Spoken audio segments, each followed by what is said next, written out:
Hello students, स्वागत है आपका all in one YouTube class channel के अंदर। आज अपने 10 मिनट रिवीजन के अंदर अपना जियोग्राफी का थर्ड चैप्टर लेके आ चुके हैं, जो कि है जल संसाधन। और इस चैप्टर को अपने 10 मिनट के अंदर पूरा पूरा कवर कर देंगे। ऐसे पढ़ा दूंगा 10 मिनट में, आप सोचोगे चैप्टर भी खत्म हो गया और कुछ पता भी नहीं चला। दोस्तों देखिए, 10 मिनट के रिवीजन के अंदर आपको पूरा ऐसा दिलदार बना दूंगा, तो घबराना नहीं है। तो बढ़ते हैं अपने चैप्टर की तरफ। शुरुआत में देखिए दोस्तों क्या कह रहे हैं, जल संसाधन। चैप्टर का नाम क्या है, जल संसाधन। क्या नाम है दोस्तों चैप्टर का, जल संसाधन। चैप्टर का नाम क्या है, जल संसाधन। तो शुरू करते हैं दोस्तों। तो सबसे पहले बात आती है भारत में जल की स्थिति। भारत में जल की स्थिति क्या है दोस्तों, भारत में जल की स्थिति है, भारत में जल की स्थिति। भारत विश्व की कुल जनसंख्या का 18% हिस्सा रखता है, लेकिन मीठे जल संसाधन का केवल 4%। विश्व की कुल जनसंख्या का हिस्सा कितना है, 18%, और मीठे जल संसाधन सिर्फ 4%। बढ़ते आगे की तरफ। जल का असमान वितरण, जल का असमान वितरण। कहीं अधिक वर्षा, कहीं सूखा, और औसतन वर्षा 1170 मिमी। देखो दोस्तों, इस चीज को आपको समझाता हूं। देखिए कहना क्या चाह रहा है, जल का असमान वितरण मतलब क्या है दोस्तों, जल क्या है, सम्मानित नहीं रहता। मतलब जल क्या है, इकट्ठा नहीं रहता, ठीक है, समान नहीं है। जल क्या नहीं है दोस्तों, समान नहीं है, असमान है। कहीं दोस्तों देखिए राजस्थान में वर्षा कम हो रही है, पंजाब के अंदर ज्यादा वर्षा हो रही है। अभी जैसे पंजाब के अंदर बाढ़ की स्थिति, तो ये सब नियंत्रित नहीं हो पा रही। ये कब होगी, जब जल के अच्छे संसाधन होंगे। और कहीं तो दोस्तों सूखा पड़ रहा है। औसतन वर्षा कितनी होनी चाहिए, औसतन वर्षा होनी चाहिए दोस्तों 1170 मिमी। 1170 मिमी ये आंकड़ा याद रखिएगा। बढ़ते हैं दोस्तों अगली स्लाइड की तरफ। जल का क्या महत्व है दोस्तों, ये आप सब जानते हो। जल का महत्व क्या है, जल का महत्व क्या है दोस्तों, जल पीने में काम आता है, कृषि में काम आता है, उद्योग में काम आता है, विद्युत उत्पादन में काम आता है, गोवन काम आता है, आदि में उपयोग है आता है। जीवन और विकास का आधार क्या है दोस्तों, जल है। जीवन और विकास का आधार क्या है, जल है। जल का महत्व, जीवन और विकास का आधार। बढ़ते हैं दोस्तों अगली स्लाइड की तरफ। जल की समस्याएं, जल की समस्याएं देखिए दोस्तों क्या क्या समस्या हो सकती है। जल का असमान वितरण, जल का असमान वितरण। अत्यधिक दोहन, बोरवेल नलकूप द्वारा मतलब जल का अत्यधिक उपयोग करना। जल प्रदूषित करना, औद्योगिक अपशिष्ट रसायन जैसे कि पानी के अंदर केमिकल या फिर कचरा वगैरह गिरना, ठीक है। इससे क्या होता है दोस्तों, जल दूषित होता है, प्रदूषित हो जाता है, ठीक है दोस्तों। और भूजल स्तर का गिरना, भूजल स्तर से गिरने पे भी जल की समस्या उत्पन्न होती है। बाढ़ और सूखा जैसी प्राकृतिक समस्याएं, बाढ़ और सूखा जैसी प्राकृतिक समस्याएं। देखिए दोस्तों जैसे पंजाब है, अभी पंजाब के अंदर बाढ़ आ रखी है, ठीक है, और राजस्थान के कुछ क्षेत्र ऐसे जहाँ पे सूखा पड़ रहा है। तो ये क्या दोस्तों, जल का असमान वितरण है, ठीक है। एक साथ एक समान होना चाहिए दोस्तों, हर जगह बराबर होना चाहिए। जल संरक्षण की आवश्यकता, जल को इकट्ठा करने की आवश्यकता, जल संरक्षण की आवश्यकता क्या क्या है दोस्तों। जल की बढ़ती मांग, जल की बढ़ती मांग, औद्योगिकरण और शहरीकरण से जल संकट, कृषि से अधिक सिंचाई, जल का उपयोग, कृषि से अधिक सिंचाई, जल का उपयोग। दोस्तों देखिए 10 मिनट के रिवीजन में आपको पूरा ऐसे समझा दूंगा।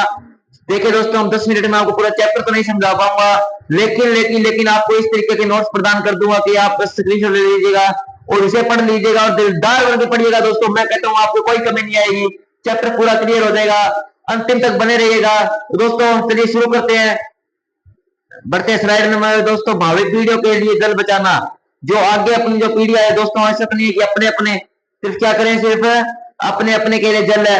आगे भी हमारी भी क्या आएगी दोस्तों, पीढ़ी आएगी, हमारी भी पीढ़ी आएगी। तो उन पीढ़ियों के लिए क्या करना होगा, अपने को जल बचाना होगा। तो जल के लिए अपने क्या कर सकते हैं, भावी पीढ़ियों के लिए जल बचाना।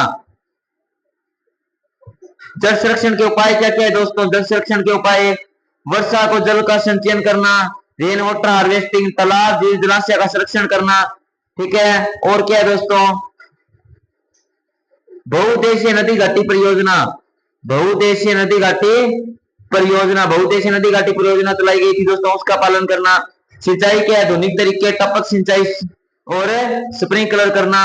वृक्षारोपण और जल ग्रहण क्षेत्र संरक्षण, वृक्षारोपण और जल ग्रहण क्षेत्र संरक्षण दोस्तों, ये भी जल संरक्षण के उपाय है। ज्यादा ज्यादा वृक्ष लगाए जाए और जल ग्रहण क्षेत्र संरक्षण किया जाए। अब आता है दोस्तों बहुउद्देशीय नदी घाटी परियोजना। बहुउद्देशीय नदी घाटी परियोजना, बहुउद्देशीय नदी घाटी परियोजना।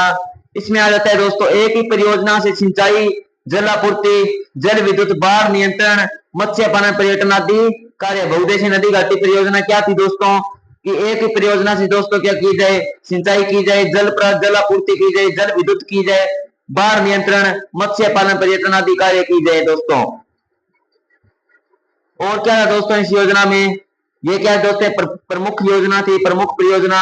इसके अंदर क्या था, भाखड़ा नागल, सतलज नदी का था, हीराकुंड महानदी का है दोस्तों, दामोदर घाटी निगम दामोदर नदी का है, और शारदा सरोवर नर्मदा नदी की है दोस्तों।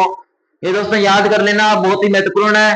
टैगोरी, रिहंद, नागार्जुन सागर, ये 10 मिनट के नोट्स ऐसे हैं दोस्तों, आपको एग्जाम के अंदर कहीं नहीं अटकोगे। जो ही क्वेश्चन आ रहे इन 10 मिनट के नोट्स में से आएगा दोस्तों। प्री बोर्ड की अच्छी तैयारी कर लीजिएगा, सिर्फ आपको 10-10 मिनट। जिन बच्चों के पास ज्यादा टाइम नहीं है, जिन्होंने पूरे साल कुछ नहीं पढ़ा, वो ये पढ़ लीजिएगा। राजस्थान में जो है बावड़ी है दोस्तों, महाराष्ट्र में बंदारा, तमिलनाडु में एरी। ये दोस्तों जल संरक्षण करने की पारंपरिक पद्धतियां दोस्तों अलग अलग है राज्यों में।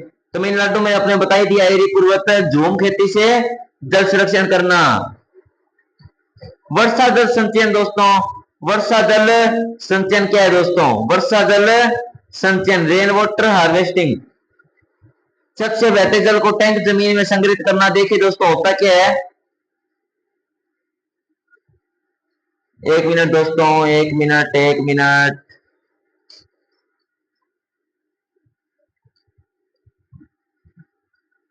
हाँ जी दोस्तों, देखिए होता क्या है, अपने बात कर रहे थे, ये अपना हो गया, ये हो गया, अपनी बात कर रहे थे वर्षा जल संचयन की तरफ।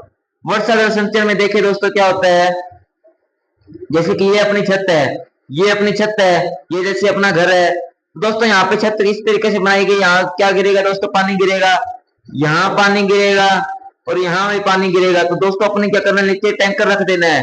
यहाँ पे जैसे टैंकर वगैरह ऐसे लगे हुए हैं, ठीक है। तो यहाँ से जो पानी गिरेगा, यहाँ से जो पानी गिरेगा वो इसके अंदर आके संग्रहित हो जाएगा, ठीक है दोस्तों। ऐसे पानी को संग्रहित कर सकते हैं। भूजल स्तर का रिचार्ज करना, जल संकट को कम करना, ठीक है दोस्तों। हम बढ़ते हैं अगली स्लाइड की तरफ।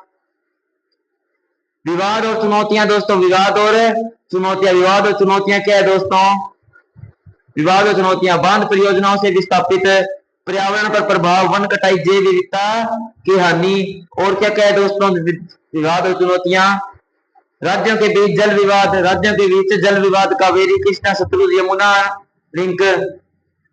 अब बढ़ते हैं दोस्तों अगली स्लाइड की तरफ।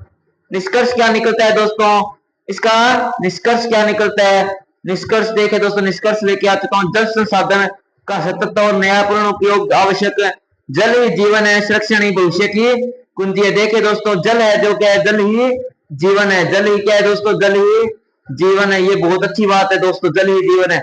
आप मुझे ये बताइए, जीवन में दोस्तों सब कुछ पानी है, पानी है तो ऑक्सीजन है, पानी है तो, पानी और ऑक्सीजन के बिना मनुष्य जीवित रह सकता है या नहीं रह सकता। अकेले ऑक्सीजन से मनुष्य जीवन रह लेगा, नहीं। अकेले पानी से नहीं, दोनों चीजों का होना आवश्यक है। पानी में क्या होता है दोस्तों, H2O, और ऑक्सीजन क्या होता है O2। दोनों अपनी अपनी जगह काम करते हैं दोस्तों, पानी और ऑक्सीजन का होना बहुत जरूरी है। तो दोस्तों हमारे जीवन के अंदर पानी एक महत्वपूर्ण भूमिका निभाना है। तो दोस्तों हमें पानी को बचाना चाहिए, पानी का बचाव जीवन में बहुत ही महत्वपूर्ण है। तो दोस्तों अभी तक चैनल को सब्सक्राइब नहीं किया, सब्सक्राइब कर देना और वीडियो का बेल वाला आइकन जरूर दबा देना दोस्तों, लाइक कर देना। जो चाहते हैं कि मैं आपको डेली 10-10 मिनट की ऐसी वीडियो लाता रहूं, डेली 10-10 मिनट की वीडियो लाता रहूं जिसमें आपको बहुत कुछ सीखने को मिले। तो दोस्तों वीडियो को लाइक कर देना, सब्सक्राइब कर देना, अपने चैनल को सब्सक्राइब करके रखना। डेली वीडियो आती है, डेली वीडियो आती है दोस्तों। तो अब मिलते हैं अगली क्लास में इसी जोश और जुनून के साथ। दोस्तों अपना हौसला कम नहीं करना है, हौसला जारी रखिएगा। इस बार 10th के अंदर हम आपके साथ है, कोई दिक्कत नहीं आएगी, 10th के पेपर फाड़ के रख देंगे। तो दोस्तों मिलते हैं अगली क्लास में इसी जोश के साथ, तब तक के लिए बाय।